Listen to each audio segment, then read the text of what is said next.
आदमी ने गलती से 3 चींटियों को सेल के फर्श पर धीरे धीरे उसके पास चलते देखा। उसने अविश्वसनीय रूप से देखा, लेकिन पाया कि चींटी ने एक मिनी टोमाहॉक का एक सेट ले जाया था। तुरंत बाद उन्होंने टोमाहॉक को अचानक बढ़ा दिया और अनगिनत चींटियों ने जमीन पर गिरने लगा। जब आदमी ने इसे देखा तो तुरंत महसूस किया कि वह अवसर नहीं चूक सकता था और बिना किसी हिचकिचाहट के युद्ध की वर्दी पहनना शुरू कर दिया। तो एक गार्ड धीरे धीरे अपनी सेल के पास आ रहा था, लेकिन गिनती के अंत के आखिरी सेकंड में आदमी ने आखिरकार अपनी वर्दी सुथरे से पहने हुए गार्ड के दरवाजे पर चला गया और उसने अपनी सेल की ओर देखा। केवल पाया कि जो आदमी अभी भी सेल में था वह अचानक गायब हो गया था, लेकिन वह जो नहीं जानता था वह यह था कि इस समय आदमी चींटी के आकार तक सिकुड़ गया था और वह अपने क्रॉक के नीचे से जल्दी से पिंजरे से बच रहा था। फिर दरवाजे की दरार से पुलिस स्टेशन के बाहर भाग गया और सीढ़ियों से कूद गया। और जब वह लंबे समय से चलने की तैयारी कर रहा था तो अनगिनत चींटियों ने अपना रास्ता रोक दिया। इस समय उसके कान से रहस्यमय आदमी की आवाज आई, जिससे वह उड़ने वाली चींटियों पर सवार होने के लिए कहा गया था। साहस करके एक उड़ती हुई चींटी की पीठ पर कूदकर रहस्यमयी आदमी के निर्देशों का पालन करता निश्चित स्थान की ओर बढ़ रहा था, लेकिन महसूस कर रहा था कि वह उसके संकेतों को अनसुना कर रही थी।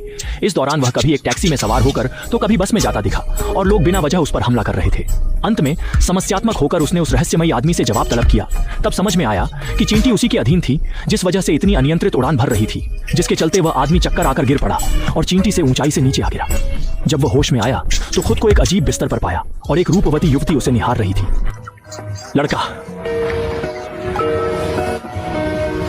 उस आदमी ने देखा कि वह बहुत अमित्र लग रही थी, इसलिए उसे मजबूरन बिस्तर से उठना पड़ा और वह सावधानी से फर्श पर चींटियों को चकमा देते हुए चींटियों से भरे कमरे से पैर टिप टिप करके निकला। और नीचे जाकर जब वह डॉक्टर पिम से मिला तो उसने अकस्मात डॉक्टर पिम और एक महिला की बातचीत सुनी। पता चला कि महिला डॉक्टर पिम की बेटी होप थी। होप ने ऐसा व्यवहार इसलिए किया क्योंकि डॉक्टर ने उसकी जगह चोरी करने वाले इस आदमी को एक बहुत महत्वपूर्ण मिशन पर युद्ध सूट पहनकर जाने का फैसला किया था, और ये सिर्फ इसलिए कि आदमी ने विश्व के सबसे उन्नत वेस्टा सुरक्षा प्रणाली को हैक किया था। और उसने डॉक्टर पिम से यह भी सीखा कि उनके सुरक्षा भंडार से युद्ध सूट चोरी करना भी डॉक्टर द्वारा रचित एक परीक्षण था। और डॉक्टर ने आखिर इतनी मुश्किल से उस आदमी को क्यों चुना? क्योंकि डॉक्टर ने अपनी जवानी में परमाणुओं के बीच की दूरी को बदलने का सूत्र खोजा था और इस तकनीक के माध्यम से उन्होंने यह युद्ध सूट बनाया था। लेकिन हर नवाचार कई खतरों के साथ आता है और बाद में यह बीमा कर्री ने कपड़े चुराए डॉक्टर द्वारा सावधानी पूर्वक व्यवस्थित एक परीक्षण भी है। डॉक्टर को एक आदमी को खोजने के लिए इतनी कठिन समय क्यों पड़ा? यह पता चला कि डॉक्टर ने एक सूत्र पाया जो एक छोटे समय में परमाणु दूरी को बदल सकता था और इस तकनीक का उपयोग इस सूट को बनाने के लिए किया गया था। हालांकि नवाचार हमेशा विभिन्न खतरों के साथ होता है। बाद में डॉक्टर ने इस कपड़े को सील कर दिया, दिशा बदल दी और पिम टेक्नोलॉजी की स्थापना की। इस अवधि के दौरान डॉक्टर ने मन की मात्रा सिखाने के लिए एक प्रशिक्षु को भी स्वीकार किया। मुझे नहीं पता था कि गंजा ब्रेन ने अफवाहों को कहां सुना था। वह डॉक्टर द्वारा पाए गए परमाणु सूत्र के सेट से जुनून था, लेकिन वह सूत्र की नकल करने का आवश्यक तरीका नहीं पाया। चूंकि डॉक्टर ने गंजा मस्तिष्क की मात्रा को मदद करने से इनकार कर दिया, गंजा मस्तिष्क ने अपनी बेटी के साथ संयुक्त रूप से बोर्ड के अध्यक्ष के रूप में जब गंजा मस्तिष्क को अपने सूत्र को तोड़ने के लिए देखा तो होप ने आखिरकार पाया कि गंजा मस्तिष्क को गलत दिल था और उन्होंने अपने विकसित हॉर्नेट कपड़े को कुख्यात हाइड्रा ऊतक को उच्च कीमत पर बेचने का इरादा रखा। इसलिए होप चुपके से डॉक्टर के पास लौट आया और अपने पिता के साथ पूरी योजना बनाना चाहता था। इसलिए डॉक्टर एक आदमी को चींटी मैन बनने के लिए प्रशिक्षित करना चाहता था। पिम कंपनी में चला गया और हॉर्नेट सूट चुराया और उसे सूट बनाने के लिए नष्ट करने दे सभी डेटा। लेकिन इससे पहले आने वाले को पहले कपड़े की शक्ति को नियंत्रित करने में कुशल होना चाहिए और चींटियों को उसके साथ लड़ने के लिए कमांड करने के कौशल में कुशल होना चाहिए। तो मैं चींटियों को उसके लिए लड़ने का आदेश कैसे दे सकता हूँ? हम अगले मुद्दे पर जारी रखते हैं।